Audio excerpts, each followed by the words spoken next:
Oh my gosh, I parked here, like, not expecting so many people to drive by, and half these people don't use their blinkers. Like, which way are you going? It's embarrassing to be recording here. Hello, so today I'm gonna do something a little different. Like I usually do a vlog kind of thing, but I had something I really need to talk about. So a couple of days ago, I put a poll on my story that said, is a messy car a red flag? And I have some talking points on this. It was like for nothing particular. It's just like to see how people feel about certain things or like their opinions. That's just something that always intrigues me. Always want to get people like thinking about, just thinking. So the voting was probably like 75% yeah and 20 lower than that percent no. I didn't put an option for like a middle ground, so I think a lot of people will probably follow that more than like an immediate yeah it is. But my main consensus, or what I feel about it, I think it's not a red flag necessarily, but it is a big indicator. So personally, cleanliness is a big part of my life. Like that's just how I was raised. Like I've worked retail and restaurants, so that's just something I notice or like pay more attention to. And while it doesn't really necessarily correlate like your having a messy car to like what I'm about to bring up, but it's in a way it does. I'll just listen to the whole point before you start judging. Now I want to like remind everyone that this is more for a romantic partner. If like your friend's giving you a ride and their car's a little dirty, like I don't think you have space to be calling them out. Like maybe make it a little joke, but like they're giving you a ride. Like if it's somebody I want to potentially date, like if I go shopping with them and they're like leaving clothes all over the place, or just like generally making a mess, or like if we're at a restaurant and like they're not attempting to clean up after themselves, like that shows me a bit of their character. Like it's kind of hard to explain. You just got to know them. So it's not necessarily a red flag. It's a push to pay attention to further actions. I know that would be a potential source of conflict in a relationship because it's something that I prioritize, like just like have stuff generally clean. But I also know that like people are brought up differently, because I was raised on the doctrine like leave places better than how you found them. I used to get in trouble for leaving messes, so like it's something I take serious. It's just been ingrained in me. And I want to also talk about the other side of the argument. The bigger picture is that it's not that deep. Like somebody will probably explain why their car is a mess. You can definitely tell if like the mess is old or what kind of mess it is. Just because someone's car is clean, you shouldn't like accept all the other flaws about them. It really is a matter of if they respect you, and also if they have a busy life. If they are out working all the time, focusing on other stuff, and they don't have time to clean their car, then that kind of makes sense. If all they have to do is clean their car, like my grandma brought up this point, she's like, well yeah, of course their car is going to be clean. That's all they have to do all day. I also talked to my brother about it. He said if it's too clean, it could be a sign that something's superficial, or like that they pay too much attention, that kind of stuff. And I agreed on it. In the end, if it is a potential source of conflict between you and your partner, I don't think you should move forward with making fun of the person, being like, he's kind of messy, or it's a big mess. I just think that discourages someone from cleaning after themselves.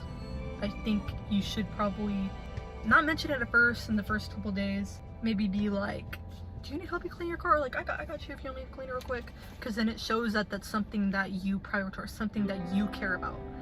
It'll be more motivating than straight up making fun of the person. I also think it brings up a big point if you should accept someone for how they are, or if you should want to make them better. Not make them better in a sense, but just like challenge each other. It's more a matter of what do you prioritize. Do you want to put in the effort to work on someone with your problems?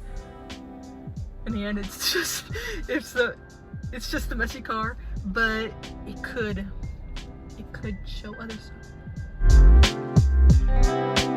Now that we're done with that, I want to do a sort of Q&A kind of thing. I'm not like famous like that or have that much prominence, but I thought it was just something cool. The first question is, when is your birthday? My birthday is August 31st, 2002. That was the day I was born. Virgo through and through. So it's at the end of the month. If you want to get me something, go ahead. Are you an extrovert or an introvert? I think it kind of depends. Generally, I probably lean more towards the introvert side. because like I value my alone time. I'm good at spending energy with other people or like doing that, but I need space. The whole debate of introvert versus extrovert is if you gain energy from being with people or if you're like losing it. I won't explain it, but I do value my alone time. At some points I could be extroverted. It depends. I'm not necessarily shy at first, but I've been told like I talk more after a while, and I can definitely sense that. I just like gauging people for like their personality or like just I don't know how to explain it. Next question. It said kiss, marry, kill, befriend. We'll just do that. Alexa, Cortana, Siri, or Google. So I'm going to have to, I think I said befriend Alexa because she is helpful in some moments, and I would kill Cortana. My first phone was an Android, so I kind of got beef with it. No. Siri, I would marry Siri because no, actually I would not marry Siri. I would kiss Siri because that's what my iPhone uses. I would marry Google because literally every time I open the internet, that's the first thing I go to, Google. I'll literally press Google, then search it after. The next question would be, what is your love language? My love language is definitely quality time, even though I said earlier that like I value my own time, but that probably extends more to that because I want to be spending time with someone, just being in their presence. I know that sometimes people expect like if you're in the presence to be like talking all the time.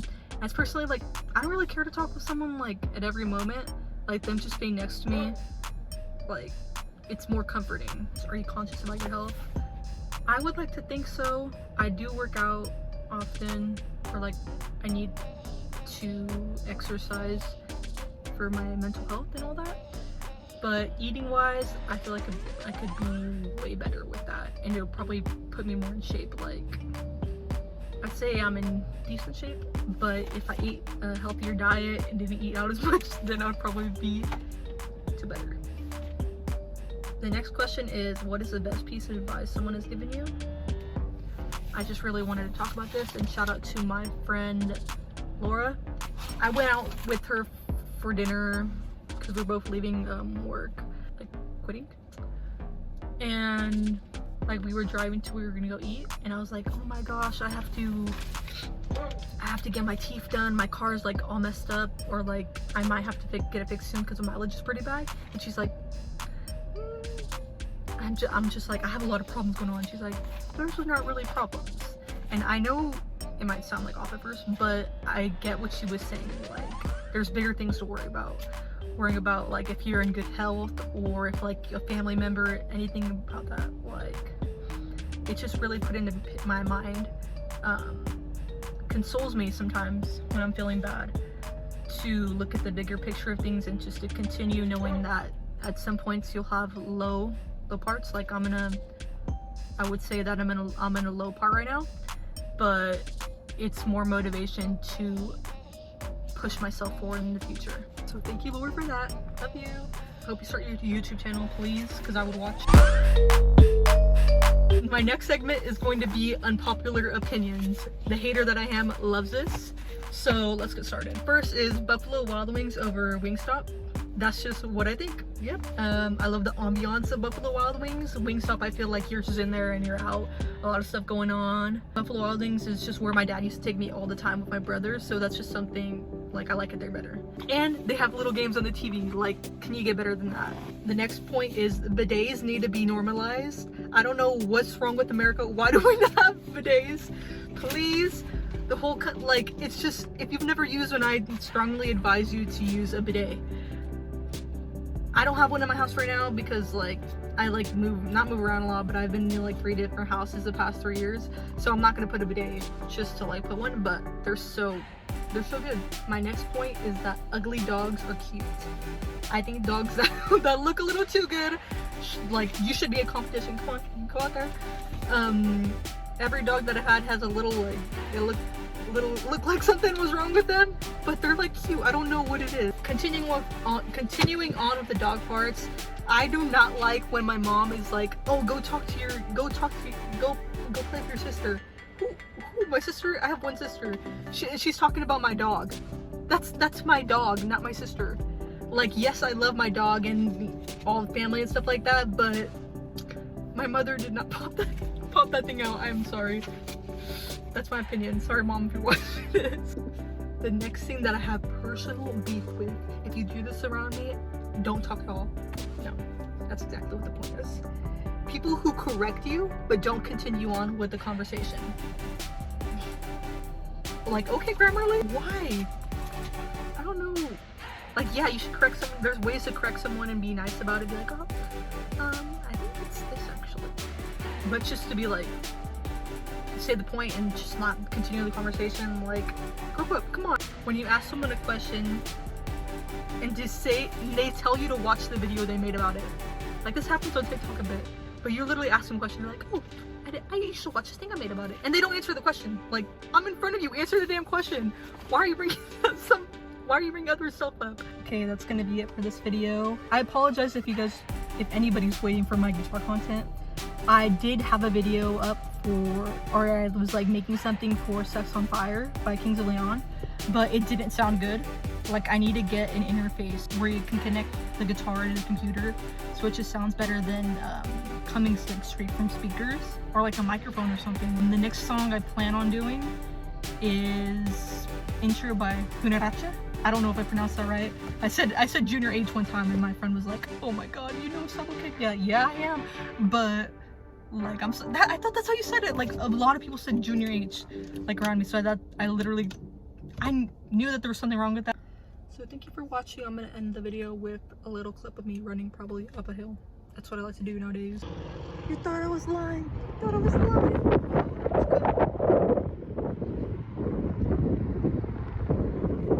Top secret location.